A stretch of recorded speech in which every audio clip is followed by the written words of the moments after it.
Eto naman po mga bossing ko, ang ati pong tanglad mga bossing. Ito po yung makakatulong upang sa ganon makapagtaboy tayo ng mga kamalasan.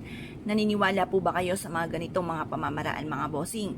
Kung hindi ka naniniwala ay huwag niyo po itong tatangkaing gawin. Pero kung ikaw'y naniniwala, focus ka lamang, maging positibo sa buhay mga bossing ko at walang imposible. Lalo-lalo na kung ang inyo pong mga ninanais ay may kaugnayan sa pera, kailangan sipag at syaga, double time sa pagkayod at diskarte at ganoon din po mga bossing ko, huwag kang makakalimot magdasal. Tapos sabayan nyo po ng mga pampaswerte. Nako mga bossing, ewan ko na lamang kung hindi pa po kayo maging matagumpay po dyan. May pa mga bossing, may mga pagkakataon na masisipag naman po tayo. Tayo po'y ginawa na ang lahat, nirakit na ang lahat, pero minamalas pa rin.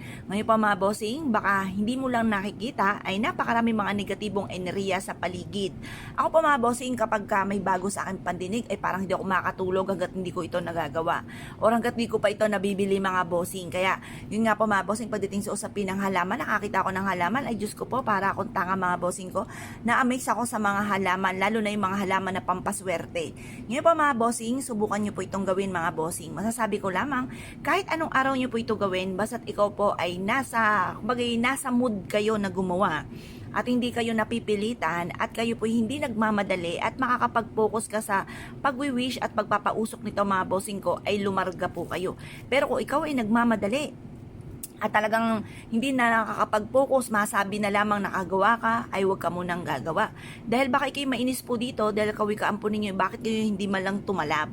Kaya, kumbagay, nasa proseso po yan mga bossing.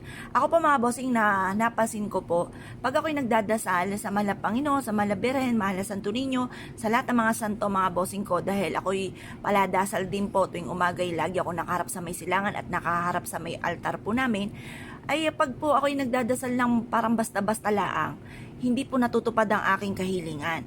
Pero ako po ay mag-focus, ako po ay naniniwala na makakamtan ko po ito, mabilis ko po itong nakakamtan. Kumbaga, mabilis ang resulta. Nakikita ko po, minsan nga po, bago po humapon, natupad ka agad. Basta kailangan focus lamang. Ganon din po sa mga pampaswerte.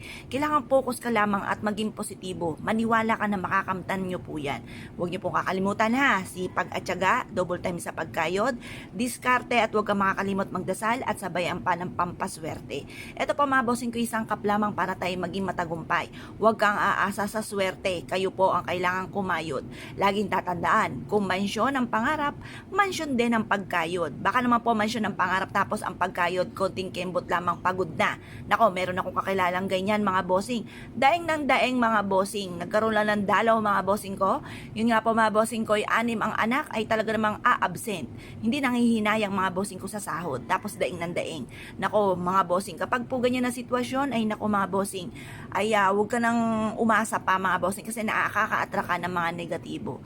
Ngayon po mga bossing, kung kayo po'y gagawa ng ganito, gawin nyo po ito sa umaga. Kasi yung mga pagtawag ng swerte sa umaga ginagawa. Kapag naman po nagtataboy ng mga bad spirit, sa hapon po ito ginagawa ng alas 5 ng hapon.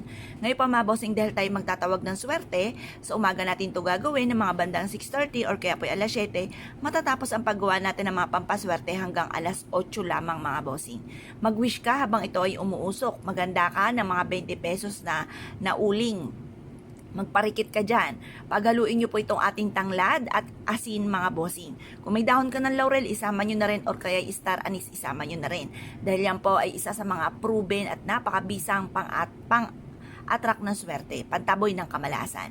Kung ikaw ay naniniwala at nais po itong gawin, ay siya mga bossing, focus ka lamang, be positive, think positive, at good luck po sa inyo po lahat.